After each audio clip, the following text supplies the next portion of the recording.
Bismillahirrahmanirrahim. Assalamualaikum warahmatullahi wabarakatuh. Sahabat yang beriman, bulan suci Ramadan 2023 atau 1444 Hijriah telah datang, di mana pada bulan tersebut diwajibkan bagi umat muslim untuk melaksanakan ibadah puasa 1 bulan penuh. Dengan berpuasa di bulan Ramadan karena Allah, maka akan diampuni dosa-dosa dan dibukakan pintu-pintu surga oleh Allah Subhanahu wa Ta'ala. Oleh karena itu, kita sebagai umat muslim yang akan menjalankan ibadah puasa Ramadan hendaknya menghindari hal-hal yang mengakibatkan amal puasa ditolak. Ada 3 golongan manusia yang amal puasanya tidak diterima oleh Allah Subhanahu wa Ta'ala. Bahkan malaikat Jibril sendiri yang meminta kepada Allah untuk menolak ibadah puasa 3 golongan ini. Pada suatu hari, sahabat melihat Rasulullah menerima hingga 3 kali usai sholat Idul Fitri, amin, amin, amin. Tentu saja hal itu membuat heran sahabat, sebab sebelum Nabi Muhammad tak sedang berdoa, akhirnya sahabat bertanya, "Ada apa ya Rasulullah? Mengapa harus meminta amin sampai 3 kali?" Tadi sehabis sholat, datang malaikat Jibril kepadaku.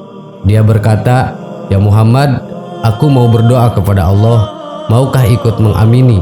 Aku jawab, "Pasti ya Jibril," jawab Rasul. Kalau sudah Jibril yang berdoa dan Rasul yang mengamini, pasti langsung didengar oleh Allah. Doa ini berisi tentang tidak diterimanya puasa orang muslim yang berikut. 1. Anak yang durhaka kepada orang tua.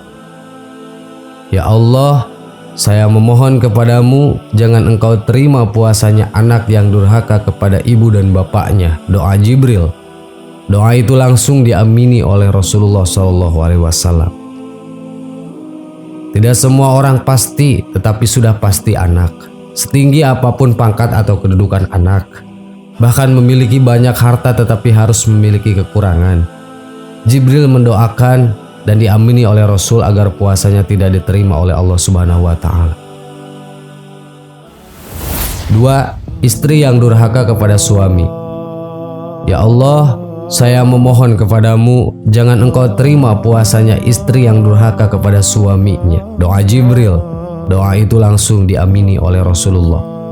Mungkin wanita yang bertanya, bagaimana jika suami yang durhaka kepada istri? Poinnya, suami ini pemimpin rumah tangga dan berhasil bertanggung jawaban atas bicara. Surah Al-Baqarah ayat 187 berbunyi, suami istri bagaikan pakaian. Kalau suami istri bagaikan pakaian, sudah pasti mau beli. Suami dan istri harus saling mengisi kekurangan masing-masing. 3. Muslim yang tidak mau memaafkan saudaranya. Ya Allah, saya memohon kepadamu, jangan engkau terima puasanya muslim yang tak mau memaafkan saudaranya sesama muslim. Doa Jibril. Doa itu kembali diamini oleh Rasulullah. Memaafkan lebih baik dari meminta maaf, tapi memberi maaf lebih baik dari meminta maaf. Biasanya saat Idul Fitri halal bihalal saling memaafkan. Halal bihalal itu bahasa Arab yang di Arab sendiri tak ada tradisi itu. Asal kata dari halalun bihalalin artinya halal dengan halal. Maksudnya, kemarin si A rusaki B dan itu haram, maka sekarang saat halal bihalal tolong dihalalkan, tolong dimaafkan. Ini untuk memulihkan hubungan dengan sesama muslim. Sahabat yang beriman, itulah 3 golongan manusia yang tertolak puasanya oleh Allah Subhanahu wa Ta'ala. Semoga menjadi tambahan ilmu buat kita semua. Allahu a'lam. Wassalamualaikum warahmatullahi wabarakatuh. Bismillahirrahmanirrahim. Assalamualaikum warahmatullahi wabarakatuh. Sahabat yang beriman, setiap makhluk yang bernyawa tentu akan mengalami kematian. Tidak ada seorang pun yang dapat menghindari takdir ini dan berakhir terkubur di liang lahat ketika jasad bersatu dengan tanah. Maka akan terjadi proses pembusukan mayat mikroba yang hidup di alam usus, dan enzim-enzim akan terlepas dari sel-sel tubuh. Setelah manusia tersebut meninggal, proses pembusukan ini juga dibantu oleh larva-larva yang berkembang biak dengan sangat cepat, hingga dalam waktu sekejap tubuh tinggal tulang belulang. Namun ternyata tidak semua tubuh orang meninggal akan membusuk dan menghancur.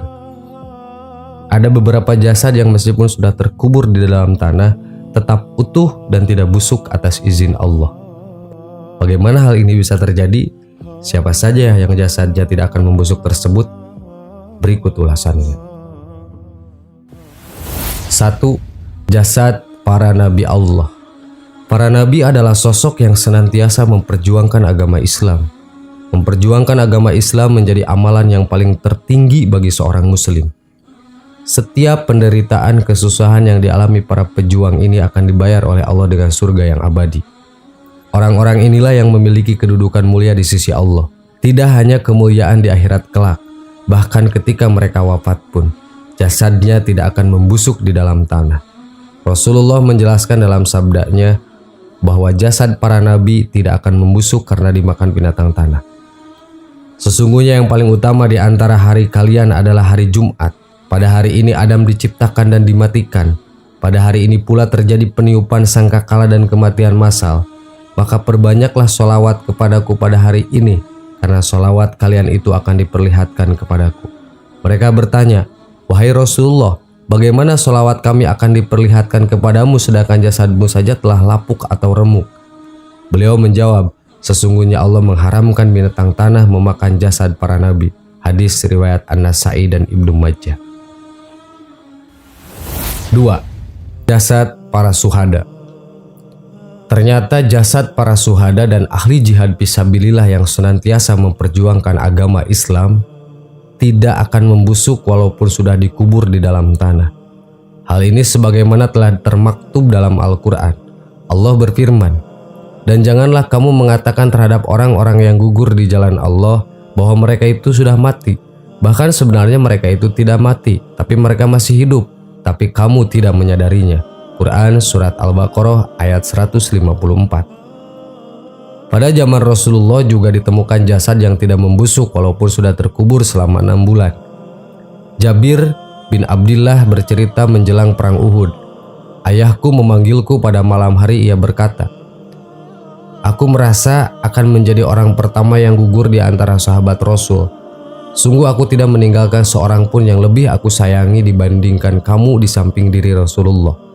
Sesungguhnya aku memiliki hutang, maka lunasilah dan bersikaplah yang baik kepada saudara-saudara perempuanmu. Keesokan harinya ia pun menjadi orang yang pertama gugur. Ia dimakamkan bersama yang lain dalam satu kubur. Membiarkan ayahku berbagi kubur dengan orang lain, karena selang 6 bulan kemudian aku membongkar makamnya dan mengeluarkannya. Ajaibnya, jasadnya masih utuh seperti ketika aku menguburnya. Hadis riwayat Bukhari. 3. Jasad para alim ulama. Ternyata para alim ulama yang senantiasa menegakkan kalimat Allah juga akan mendapat kemuliaan berupa tidak akan membusuknya jasad mereka. Setelah dikubur, tentu saja hal ini merupakan kabar gembira bagi mereka yang senantiasa menyebarluaskan kebajikan. Hal ini sudah banyak kita temukan secara langsung pada masa ini. Itu semua merupakan salah satu nikmat dari Allah bagi ahli kubur tersebut. Dr. Abdul Hamid Al-Quddah mencoba untuk menemukan jawabannya lewat sebuah penelitian menurut hasil risetnya yang diuraikan dalam sebuah buku yang berjudul Al-Muqarrabatum wa Karomatus Syuhada. Penjelasan mikroba-mikroba itu tidak merusak jasad para nabi dan syuhada. Disebabkan Allah lah yang memerintahkan mikroba tersebut berbuat demikian. Allah menciptakan mikroba membuat sunatullah, bahwa tugas mikroba menguraikan makhluk hidup yang telah mati. Maka dia pula yang bisa mengubah sunatullah itu. Sesungguhnya sesuatu yang dikehendakinya mikroba adalah makhluk yang sangat patuh kepada penciptaannya. Sahabat yang beriman, itulah jasad-jasad orang-orang yang tidak akan membusuk di alam kubur. Wallahu a'lam. Assalamualaikum warahmatullahi wabarakatuh.